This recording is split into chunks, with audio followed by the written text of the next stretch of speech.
અરે તને તો ખબર છે ને કે છેલ્લા મહિને ઈ કેટલા બીમાર પડી ગયા હતા, એના લીધે ઈ ઓફિસે નથી જઈ શક્યા ને એના લીધે બહુ અમારે તકલીફ છે પૈસાની. મનીષા, કોની હારે વાત કરે છો? મારા માસીની છોકરી સાથે વાત કરું છું. સારું, વાંધો નહીં, ઓફિસ જાઉં છું. હા વાંધો નહીં. ના ના કાંઈ નથી થયું, એ તો ઓફિસ જાય છે ને એટલા માટે. અરે માસી શું વાત કરું, એમની બેને તો જીવવાનું અમારું ખરાબ કરી નાખ્યું છે. આ એફડી બનાવેલી હતી તો એને એમ કીધું કે મારે પૈસાની જરૂર છે, એમ કરીને પૈસા માંગવા આવ્યા અને આ ભાવીને એફડી તે તોડાવી નાખી. મનીષા, મારે વાત કરવી છે તારી સાથે, તો 1 મિનિટ ફોન મૂક ને. માસી હું તમને થોડી વાર રહીને ફોન કરું હો. હા બોલો, શું વાત કરવી છે? અરે મનીષા, મને એક વાત સમજાતી નથી કે આપણા ઘરમાં આપણી બે વચ્ચે જે કાંઈ વાત થાય બહાર બધાને હું લેવા કે છો તું?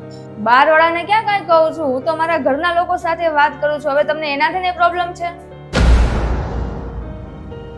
તમે તો આખો દિવસ ઓફિસ વયા જાઓ છો, તો હું આખો દિવસ શું કરું, એટલા માટે એની સાથે વાત કરું છું.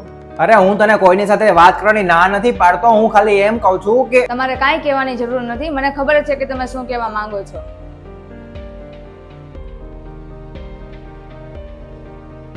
અરે મમ્મી, સાચી વાત તો ઈ છે કે મારા દેર અને દેરાણી વચ્ચે હવે છે ને સરખું ચાલતું નથી, અને મારી દેરાણી તો કેટલા સમયથી ના પિયર બેઠી છે. મારા સાસુ મને ક્યાં કાંઈ કહે છે, આ તો મેં ગમે એ રીતે વાત જાણી લીધી. એમ નહીં માને, આનું મારે કંઈક કરવું પડશે. અરે મમ્મી, મેં પૂછ્યું તું એને, પણ ઈ ક્યાં મને એના ઘર વિશે કાંઈ કહે છે. આ તો મને જેવી ખબર પડે ને એટલે હું તમને કહી જ દઉં છું. મનીષા, આવી ગયા તમે? એક ગ્લાસ પાણી લઈને આવ ને. હા આવું. મમ્મી થોડી વાર રહીને ફોન કરું, આવી ગયા છે. લ્યો પાણી. અરે આ પાણીની બોટલ તો અહીંયા જ હતી. હા, પાણીની બોટલ અહીંયા જ હતી, પણ પડેલી હતી ને આડી, એટલે પછી તારી પાસે જ મગાવી લીધું પાણી. પણ તમે ઢાંકણું ન દો તો પાણી ઢોળાઈ જ જાય ને. એમ? હા, બોટલની ઉપર શું ઢાંકણું એટલું બધું જરૂરી છે? લે, જરૂરી જ છે ને. હવે ઢાંકણું જ ન હોય તો પાણી કેવી રીતના એમાં રહે?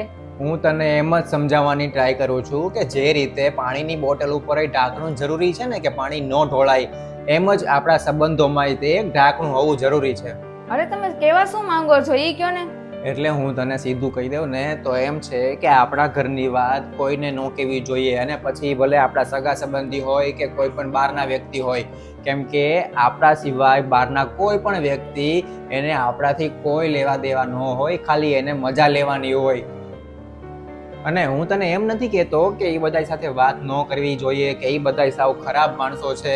ખાલી હું તને એમ કહું છું કે એને આપણી પર્સનલ વાતો ન કહેવી જોઈએ, અને ખાસ તો કે આપણે જે આપણામાં કમી છે, આપણામાં જે ખામી છે એ તો ન જ કહેવી જોઈએ, એમાં આપણું જ નુકસાન છે. બસ હું તને આટલું જ સમજાવવા માંગતો હતો.